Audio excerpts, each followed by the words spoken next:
કોરોનાના ટાઈમમાં બિલકુલ મને ઘરે જે બેસી રહેવાનું થયું એમાં પાછું મને કેડનું દરદ ચાલુ થઈ ગયું. 5 મિનિટ હું ચાલું તો મને કોઈ જગ્યાએ બેસી જવાનું મન થાય અને કોઈની ત્યાં માનો કે જમણવારમાં જવાનું હોય બુફેની અંદર તો ખુરશી વગર મને જમી શકાતું નહોતું. 5 મિનિટે ઊભું રહેવાય નહીં. પાછળ થાપું અને છેક પગ સુધી મારી નસો ખેંચાતી હતી. એટલે પછી મેં મારી જાતે હિતેશભાઈ પટેલને સીધું જ મેં એમની પાસે એપોઇન્ટમેન્ટ લઈ લીધી અને હું એમને બતાવવા આવ્યો. આ જે મેં ઓપરેશન કરાવ્યું છે તે 8/5/2025 અને આજે 2 મહિના જેવું થયું. 2 મહિનાના ઉપર 2-4 દિવસ. પરંતુ મને કોઈ ગણતરી જ નહોતી એના કરતાં ઘણું સારું છે. અને ખરેખર તો હું ખંભાત હતો તો 15 દિવસથી તો ગાડી ફેરવું છું, ચાલું છું બધી જ રીતે. અને મને અત્યારે કોઈ પણ જાતનો ટાંકો પાકેલો નથી કે પાછળ મને કોઈ દુખાવો થતો નથી. મારું નામ શશિકાંતભાઈ શાંતિલાલ પટેલ. મારી ઉંમર 69મું વર્ષ. રહેવાસી ડિસ્ટ્રિક્ટ આણંદ, ખંભાત, પરા મીઠાપાટમાં રહું છું. મૂળ ગામ ખંભાત જ મારું. અને 2018માં સાહેબને બતાવવા આવ્યો હતો. તે વખતે સાહેબે મને કોઈ કારણસર એવું કહ્યું કે હમણાં ઓપરેશન કરવા જેવું નથી. તો એમણે મને પાછળ કેડ ઉપર એક ઇન્જેક્શન મૂક્યું હતું અને ઇન્જેક્શન મૂકાઈ અને એમણે મને પટ્ટો પહેરવાનું કહ્યું હતું. પટ્ટો પહેરીને હું રશિયાનું મોસ્કો અને સેન્ટ પીટર્સબર્ગ ફરી આવ્યો. પરંતુ એ પછી પાછો હું 2019માં બેંકોક ફરી આવ્યો એક જણના લગ્નમાં. એ પછી મને થોડું સારું હતું. પરંતુ કોરોનાના ટાઈમમાં બિલકુલ મને ઘરે જે બેસી રહેવાનું થયું એમાં પાછું મને કેડનું દરદ ચાલુ થઈ ગયું.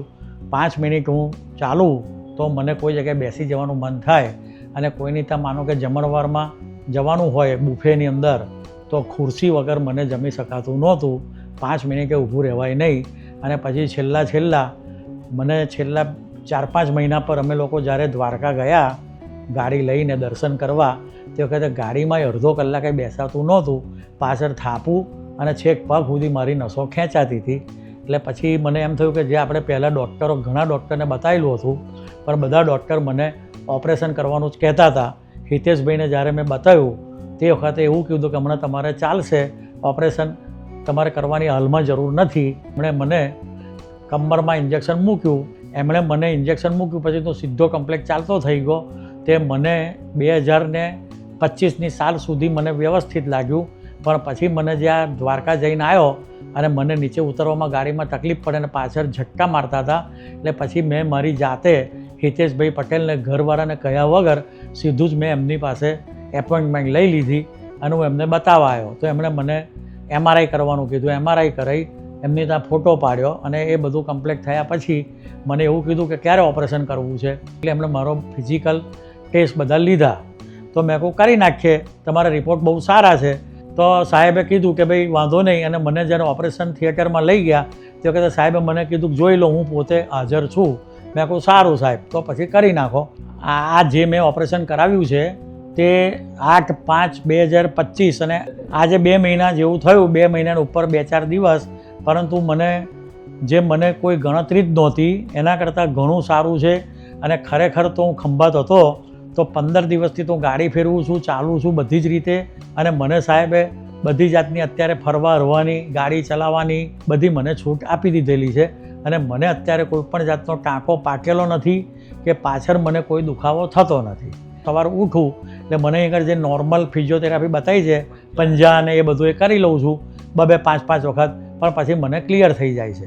સીડીઓ ચડું છું ડેલી લગભગ માનો ને 30-35 પગથિયા ચડવા ને ઉતરવા પડે. કારણ કે મારું મકાન ડુપ્લેક્સ છે એટલે બાથરૂમ જવું હોય તોય 4 પગથિયા ચડવા પડે, મંદિર જવું હોય તોય 10 પગથિયા ચડવાનું ઉતરવા પડે.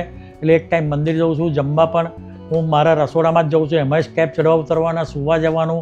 દિવસમાં 5-7 વખત હું જે બાથરૂમ જવું પડે છે એ પણ સીડીઓ ચડું છું. મને કોઈ તકલીફ છે નહીં. બાકી આ દુખાવાને લગતી કમરની કોઈ પણ પ્રકારની અત્યારે દુખતું નથી. 2 કલાક બેસું તોય કમરમાં પ્રોબ્લેમ નથી. જે વખતે મને એડમિટ કર્યો તે વખતે બધા નર્સિંગ સ્ટાફ જે હતો મારી જે ટ્રીટમેન્ટ કરવાની હતી રૂમની અંદર ટાઈમ ટુ ટાઈમ મેડિસિનથી માંડીને દરેક વસ્તુ, કાકા કંઈ તકલીફ હોય તો કહેજો, ગભરાશો નહીં, તમે જાતે ઊભા થશો નહીં, તમે અમને અહીં આગળ બેલ મૂકેલો છે, બેલ મારજો, અમે તરત હાજર થઈશું.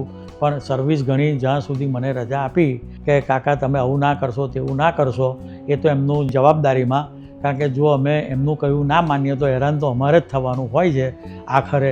એ અમારું દર્દ કોઈ લેવા આવે નહીં. એટલે અમે સમજીને દરેક પાલન જે નર્સ અને મેઇન જે એમના માણસો હતા અને એમના આસિસ્ટન્ટ ડૉક્ટરે આવતા હતા, આસિસ્ટન્ટ બહેને આવતા હતા પૂછવા કે અંકલ કેવું છે. મેં કહું બહુ સારું છે. મને એવું લાગે છે કે મેં ઘણું મોડું કરી નાખ્યું. આ ઓપરેશન ખરેખર 2018 પછી મને જ્યારે તકલીફ ઊભી થઈ અને હું આવી ગયો હોત તો અત્યારે ખાસી મને આરામ હોત એની ગેરંટી. અને જેને પણ તકલીફ હોય એને આ વસ્તુની રાહ જોવા જેવી મને લાગતી નથી. હેરાન થઈને ઓપરેશન કરવાનું હોય તો ડૉક્ટર જો આજે કહેતા હોય તો કાલ પર ના છોડાય, અને આજે કહેતા હોય તો ગઈકાલે ઓપરેશન થવાનું નથી, એ તો નક્કી છે. પરંતુ જે આપણે મહિના પછી વિચારતા હોઈએ તો એ આપણે બને એટલું વિશ્વાસ રાખી અને પોતાની હિંમત રાખીને ઓપરેશન કરીએ તો દરેક વસ્તુ સારી થાય. તમે નેગેટિવ વિચારશો તો નેગેટિવ જ થશે. તમે હંમેશા જ્યારે કોઈ પણ ઓપરેશન કરાવો કાં તો કોઈ પણ વસ્તુ તમે કરો, આપણે ના નથી કહેતા કે ભાઈ દરેક વસ્તુની અંદર આપણે તાત્કાલિક વિચારીએ તો સારું થાય. મારા જેવી જે કોઈને તકલીફ હોય તો આજથી 10 વર્ષ પહેલાંની ટાઈમ ભૂલી જવાનો. અત્યારે જે ઓપરેશન જે કરે છે એ ઘણા સારા થાય છે મારા પ્રમાણે. પરંતુ જો વાળ કાપ કરીને જે જમાનો હતો, જો તે વખતે મને 2018માં આ સાહેબે મારું ઓપરેશન કરવું હોત તો કરી પણ નાખત. પણ મારું એવું માનવું છે કે તે વખતે આવી ટેકનોલોજી નહીં હોય એટલે કદાચ એમણે મને ના પાડી હોય, એવું બનવા જોગ છે. એટલે મને આ સાહેબ પર પૂરો વિશ્વાસ હતો. તે વખતે મને એવું લાગ્યું અને મેં તપાસ કરી બીજા બધા ડૉક્ટરે તો તે વખતે મને ના જ પાડી હતી કે કમરનું ઓપરેશન થાય નહીં, અને થાય તો તમે હેરાન થાવ, તમે થોડી શાંતિ રાખો. હું મારા અંતકરણથી હિતેશભાઈ સાહેબને તેમજ તેમનો સ્ટાફ તેમજ તેમનો કેસ લખાવવા માટે હું ખંભાતથી ફોન કરતો હતો અને બહુ વ્યવસ્થિત જવાબ આપી મારું નામ અને બધું લખી લેતા હતા. અને હું જ્યારે બી આવું તે વખતે મારી ફાઇલ જોઈ અને તરત જ એટલે મતલબમાં મારા ક્રમ પ્રમાણે તરત મને બોલાવી લેતા હતા. અને જે મારો ફોટો પાડ્યો હતો ફાડતા તે ભાઈનું પણ ધન્યવાદ, જયભાઈનો, અને બીજે જે સ્ટાફ અને જે બીજા એક બહેન હતા એમણે મને ફિઝિકલ જે એક્સરસાઇઝ કરવાની હતી એ પણ એમનો પણ ધન્યવાદ, અને તમામ સ્ટાફનો એના માટે એમનો પણ ધન્યવાદ. અને તમામ હોસ્પિટલના જે કંઈ સ્ટાફ છે રહ્યા કર્યા જે મને નામ ખબર નથી એ બધાનો ધન્યવાદ.